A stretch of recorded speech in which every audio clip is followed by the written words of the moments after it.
എല്ലാവർക്കും നമസ്കാരം. നവരാത്രി കാലമാണല്ലോ. അപ്പോൾ നവരാത്രിയെക്കുറിച്ചിട്ടുള്ള പുതിയൊരു വീഡിയോയിലേക്ക് എല്ലാവർക്കും സ്വാഗതം. കോട്ടയത്തെ നവരാത്രി ആഘോഷങ്ങളെക്കുറിച്ച് ഞാൻ ഇതിനു മുമ്പും കുറച്ച് വീഡിയോസ് ചെയ്തിട്ടുണ്ട്. അതിൻ്റെ ലിങ്ക് ഈ വീഡിയോയുടെ അവസാനം കൊടുത്തിട്ടുണ്ട്. കണ്ടിട്ടില്ലാത്തവരൊന്ന് കാണണേ.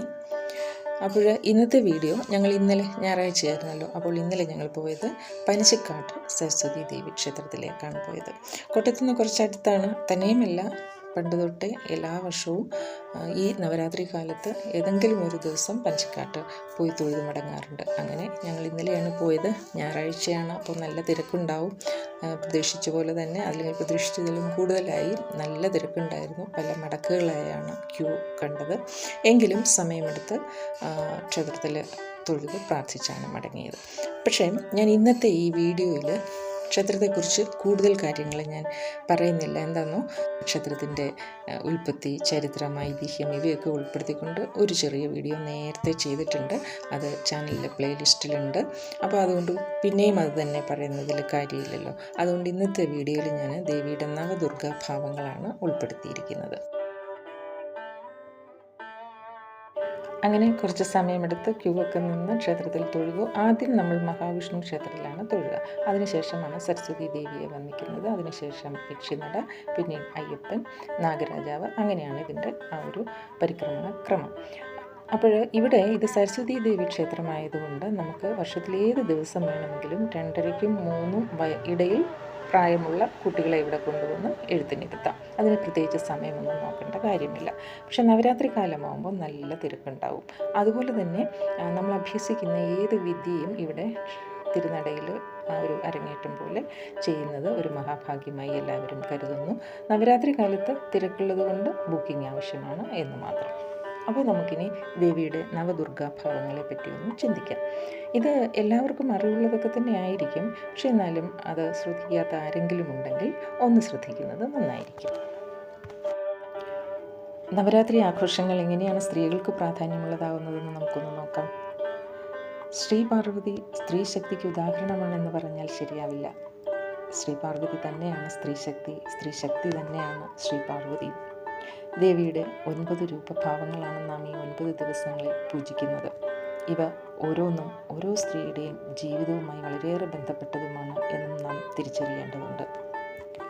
നമ്മുടെ ആചാരാനുഷ്ഠാനങ്ങൾ പ്രായോഗിക ജീവിതവുമായി എത്രമാത്രം ബന്ധപ്പെട്ടിരിക്കുന്നു എന്ന് നാം മനസ്സിലാക്കുമ്പോഴേ ഇവയ്ക്കൊക്കെ പ്രാധാന്യമുണ്ടെന്ന് ഉള്ളതും നമുക്ക് തിരിച്ചറിയുവാൻ സാധിക്കുകയുള്ളൂ.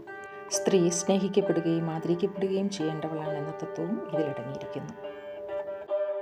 നവരാത്രി 9 ദിവസങ്ങളിൽ ആദ്യ ദിവസം ദേവിക്ക് ശൈലപുത്രി ഭാവമാണ്. അന്ന് ദേവി മൂലാധാര ചക്രത്തിലാണ് സ്ഥിതി ചെയ്യുക. ഈ ശൈലപുത്രി എന്ന് പറഞ്ഞാൽ അറിയാമല്ലോ, ഹിമവാന്റെ പുത്രിയായിരുന്നു. പക്ഷേ ഹിമവാന്റെ പുത്രിയാവുന്നതിന് മുമ്പ് ദേവി മുൻജന്മത്തിൽ ദക്ഷൻ്റെ പുത്രിയായ സതീദേവിയായിരുന്നു.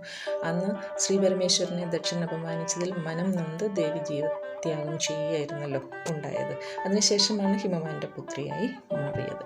അപ്പോൾ ആ ഹിമവൽ പുത്രിയായ അല്ലെങ്കിൽ ശൈലപുത്രി ഭാവമാണ് ഒന്നാമത്തെ ദിവസം നാം ആഘോഷിക്കുന്നത്, ദേവിയെ പൂജിക്കുന്നത്. അന്ന് സത്കർമ്മങ്ങളൊക്കെ ചെയ്യുന്നത് ശനിദോഷങ്ങൾ മാറാനൊക്കെ ഉപകരിക്കും. അതുപോലെ തന്നെ ഈ ഒരു പുത്രി ഭാവം എന്നത് ഒരു സ്ത്രീയുടെ ജീവിതത്തിലെ ഏറ്റവും വിലപ്പെട്ട ഒരു സ്റ്റേജും കൂടിയാണ്. അത് നമുക്ക് ജീവിതത്തിലെ ഓരോരോ ഘട്ടങ്ങൾ കടന്നു പോകുമ്പോഴാണ് ആ ഒരു നമ്മളുടെ മാതാപിതാക്കളുടെ വാത്സല്യം അനുഭവിച്ചിരുന്ന ആ ഒരു കാലം എത്ര വിലപ്പെട്ടതായിരുന്നു എന്നുള്ളത് നാം മനസ്സിലാക്കുന്നത്. അപ്പോൾ ആ ഒരു പുത്രി ഭാവം എന്നത് സ്ത്രീയുടെ ഉള്ളിൽ എപ്പോഴും ഉണ്ടാകുന്ന ആ ഒരു സ്നേഹം, കരുതൽ ആഗ്രഹിക്കുന്ന ഒരു മനസ്സ് ഒരു സ്ത്രീക്ക് എപ്പോഴും ഉണ്ടാകും. അത് വെച്ചാണ് നമ്മൾ ശൈലപുത്രി ഭാവത്തിൽ ദേവിയെ ആരാധിക്കുന്നത്. രണ്ടാമത്തെ ദിവസത്തിൽ എന്ന് പറയുമ്പോൾ ബ്രഹ്മചാരിണി ഭാവമാണ്. അന്ന് ദേവി മൂലാധാര ചക്രത്തിൽ നിന്നും സ്വാധിസ്ഥാന ചക്രത്തിലേക്ക് വരുന്നു.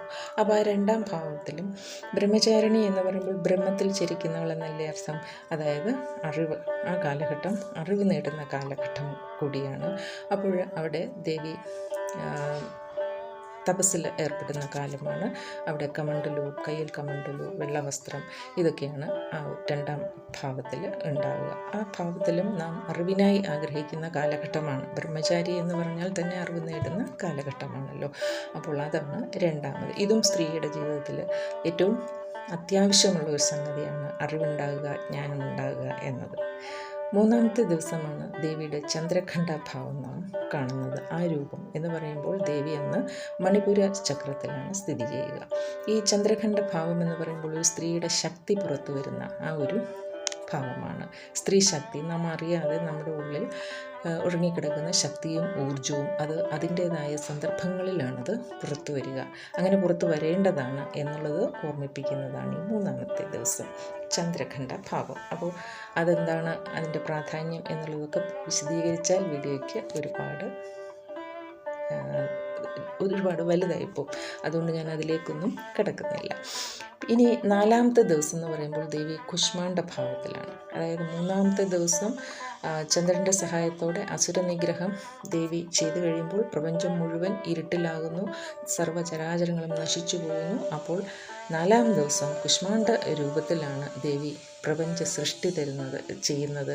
തൻ്റെ ഒരു ചെറിയ പുഞ്ചിരിയിലൂടെ ദേവി ഇരുട്ടിലാണ്ട പ്രപഞ്ചത്തെ പുനഃസൃഷ്ടിക്കുന്നു.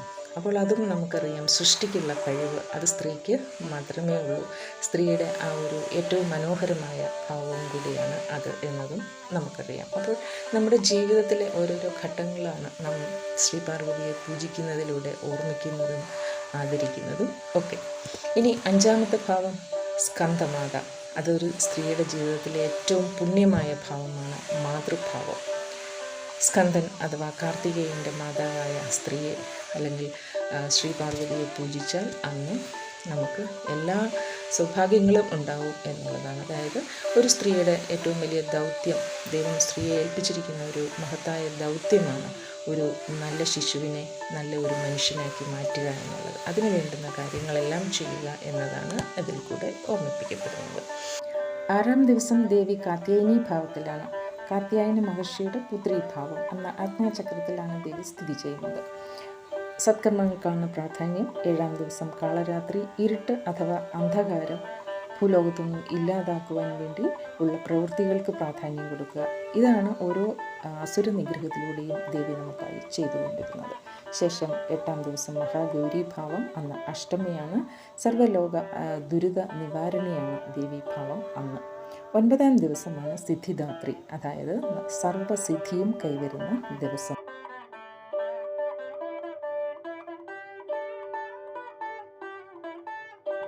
കേരളത്തിൽ അവസാന 3 ദിവസങ്ങളാണ് കൂടുതൽ പ്രാധാന്യത്തോടെ ആഘോഷിക്കുന്നത്. ദുർഗാഷ്ടമി 8-ാം ദിവസം, 9-ാം ദിവസം മഹാനവമി, അന്ന് ആയുധപൂജയ്ക്കാണ് പ്രാധാന്യം. അതിൻ്റെ പിന്നിലെ ഐതിഹ്യം ചെറുതായൊന്ന് സൂചിപ്പിക്കാം. പണ്ട് പാണ്ഡവർ വനവാസകാലത്ത് അവരുടെ ദിവ്യ ആയുധങ്ങളൊക്കെ തന്നെ വഗ്നി എന്നു പേരായ ഒരു മരപ്പൊത്തിനുള്ളിലാണ് സൂക്ഷിച്ചിരുന്നത്. കാലങ്ങൾക്ക് ശേഷം അവ പുറത്തെടുക്കുമ്പോൾ അവ അത്രയും കാലം സൂക്ഷിച്ച ദേവിക്കുള്ള പൂജയായാണ് അന്നേ ദിവസം മഹാനവമി ദിവസം ആയുധപൂജയായി ചെയ്യുന്നത്. നാമും അത് നമ്മുടെ ആയുധങ്ങളൊക്കെ പൂജിക്കുന്ന ദിവസമായി ആചരിച്ചു പോരുന്നു. 10-ാം ദിവസം വിജയദശമി, മഹിഷാസുര നിഗ്രഹം കഴിഞ്ഞ് വിജയശ്രീലാളിതയായി മടങ്ങിയെത്തിയ ദേവിക്കുള്ള സ്വീകരണത്തിൻ്റെ ആഘോഷമാണ്. അന്ന് അറിവിൻ്റെ, ജ്ഞാനത്തിൻ്റെ ഒക്കെ ആരംഭം, തുടക്കമെന്ന നിലയിൽ അക്ഷരപൂജയും നാം ചെയ്തു പോരുന്നു. കഠിന തപസ്സിലൂടെയാണ് ദേവി ശ്രീ പരമേശ്വരനെ നേടിയെടുത്തത്. എങ്കിലും അസുര നിഗ്രഹത്തിനായി ദേവി സ്വയം പോകണമെന്ന് നിഷ്കർഷിച്ചതും ഭഗവാൻ തന്നെ. സർവശക്തിയാണ് ദേവി എന്ന് സ്വയം തിരിച്ചറിയണമെന്നാണ് ഭഗവാൻ ഇതുകൊണ്ട് ഉദ്ദേശിച്ചത്. ഒരു സ്ത്രീയുടെ ഉള്ളിലെ ഊർജം കഴിവായി പുറത്തു വരുന്നതിനും അത് പൂർണ്ണതയിലെത്തുന്നതിനും ഒരു പുരുഷൻ എത്രമാത്രം പ്രേരകശക്തിയാവാം എന്നുള്ളത് ഇതിൽ നിന്നും നമുക്ക് മനസ്സിലാക്കാം. അർദ്ധനാരീശ്വര സങ്കല്പം ഭാരതത്തിൻ്റെ ഉദാത്തമായ കാഴ്ചപ്പാടാണ്. ശിവശക്തി സംയോഗം, സ്ത്രീ പുരുഷ സമന്വയം ഇവയൊക്കെ കൊണ്ട് മാത്രമേ ലോകത്ത് നന്മയുണ്ടാകുവാൻ സാധിക്കുകയുള്ളൂ. നിസ്വാർത്ഥമായ സ്നേഹവും പ്രേമവും കൈമുതലാക്കി ശ്രദ്ധയോടെ നാം ചെയ്യുന്ന കർമാനുഷ്ഠാനങ്ങൾ എപ്പോഴും ജീവിത വിജയത്തിലേക്ക് എത്തിക്കും എന്നുള്ളതാണ് നവരാത്രി ആഘോഷങ്ങളിലൂടെ, ആചാരാനുഷ്ഠാനങ്ങളിലൂടെ ഓരോ സ്ത്രീയും മനസ്സിലാക്കേണ്ടുന്ന തത്വം. ഒരു ശരീരത്തിനുള്ളിൽ നിദ്രാവസ്ഥയിൽ കുടികൊള്ളുന്ന ഊർജമാണ് കുണ്ഡലിനി. അതിൻ്റെ യാത്ര മൂലാധാര ചക്രത്തിൽ നിന്ന് ആരംഭിച്ച് സ്വാധിഷ്ഠാന ചക്രം, മണിപുര ചക്രം, അനഹത ചക്രം, വിശുദ്ധി ചക്രം, ആജ്ഞാചക്രം എന്നിവ കടന്നാണ് സഹസ്രാര ചക്രത്തിലെത്തി പൂർണ്ണത നേടുന്നത്. ഒരു മനുഷ്യജന്മത്തിലും ഭക്തി, കർമ്മ, ജ്ഞാനയോഗങ്ങൾ സമന്വയിപ്പിച്ച് സ്ത്രീ പുരുഷ സംയോഗത്തിലൂന്നിയ സത്ചിന്തകളും സത്കർമ്മങ്ങളും അനുഷ്ഠിച്ചു വേണം മുന്നോട്ട് പോവാൻ എന്നതാണ് നവദുർഗാ പൂജയിലൂടെ ഈ 9 ദിവസങ്ങൾ നമ്മെ ഓർമ്മിപ്പിക്കുന്നത്. ഓരോ ദിവസവും ചെയ്യേണ്ടുന്ന പൂജാവിധികളെക്കുറിച്ചൊക്കെ നമുക്ക് മറ്റൊരു വീഡിയോയിൽ ചിന്തിക്കാം.